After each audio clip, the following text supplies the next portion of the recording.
Hello guys, back to my channel Chiranjit পূজা ভালোবাসা জ্ঞান বসে তোমাদের স্বাগত নাই।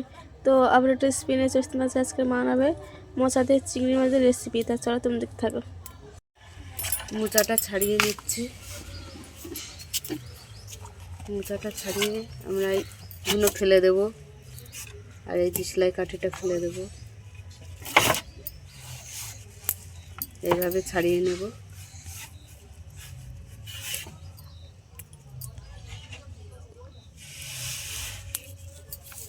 চিংড়ি মাছগুলো আমি ছাড়িয়ে নিচ্ছি।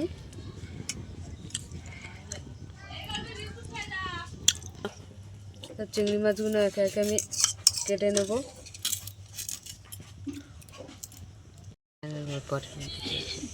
তোমাদের চিংড়ি মাছগুলো সব ছাড়ানো হয়ে গেছে, একটা বাকি আছে। লেবুর রস দিয়ে দিলাম। লেবুর রসটা দিলে পরে চিংড়ি মাছের যে অ্যালার্জিটা থাকে সেটা চলে যাবে। নুনও একটু দিয়ে দিলাম। তো চল আমি ধুয়ে নেব এখন না, 10 মিনিট পর। তো মোচাটা আমি ছোট ছোট করে কেটে নেব।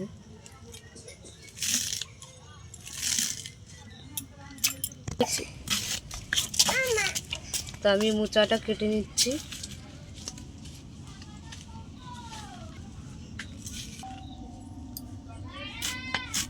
উনুনটা ধরে গেছে, কড়াইটা বসিয়ে দিলাম, তো জল দিয়ে দিলাম।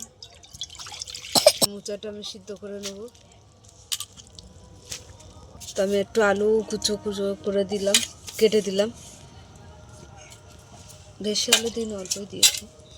তো চাপা দিয়ে দিলাম। তো মোচার মধ্যে আমি একটু হলুদ দিয়ে দিয়েছিলাম, তাহলে কালারটা ভালো আসার জন্য, নাহলে কালো হয়ে যাবে বলে, তার জন্য। তো আমি সিদ্ধ হয়ে গেছে, জলটা ছেঁকে নিচ্ছি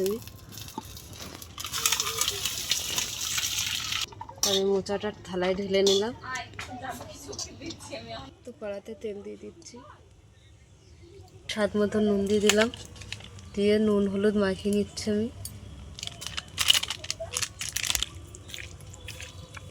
মাছগুলো আমি ভেজে নেব।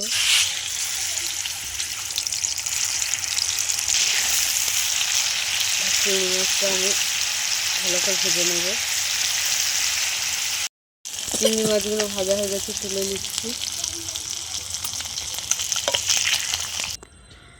এলাচ আর দারচিনি দিয়ে দিলাম, তেজপাতা দিয়ে দিলাম, গোটা জিরে দিয়ে দিলাম, পেঁয়াজ কুচি দিয়ে দিলাম।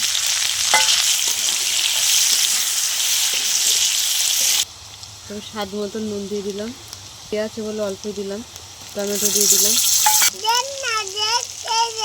হলুদ দিয়ে দিলাম, লাল গুঁড়ো লঙ্কা দিয়ে দিলাম,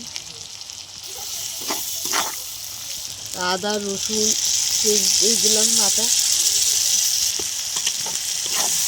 ভালো করে কষে নেব।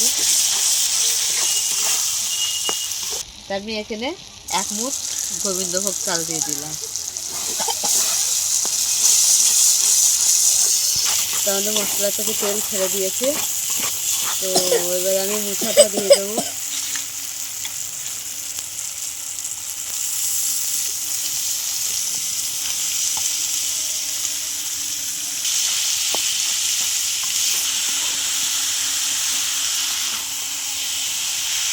তো চিংড়ি মাছটা আমি দিয়ে দিলাম, খুব ভালো করে নেড়ে নেবো আমি।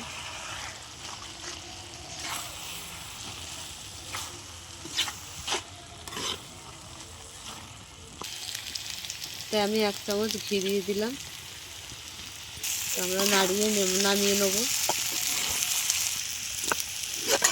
তো আমাদের মোচা রেসিপি হয়ে গেছে, তো নামিয়ে নিলাম। তো চিংড়ি মাছ দিয়ে, গোবিন্দভোগ চাল দিয়ে, মোচা দিয়ে আমাদের আজকের রেসিপি। তা তোমাদের কেমন লাগলো বলো, ভালো লাগলে লাইক করে দেবেন, কমেন্ট করে দেবেন, শেয়ার করে দেবেন, সাবস্ক্রাইব করে আমাদের পাশে থাকবেন, আর ভিডিওটা অবশ্যই আপনারা দেখবেন। টাটা।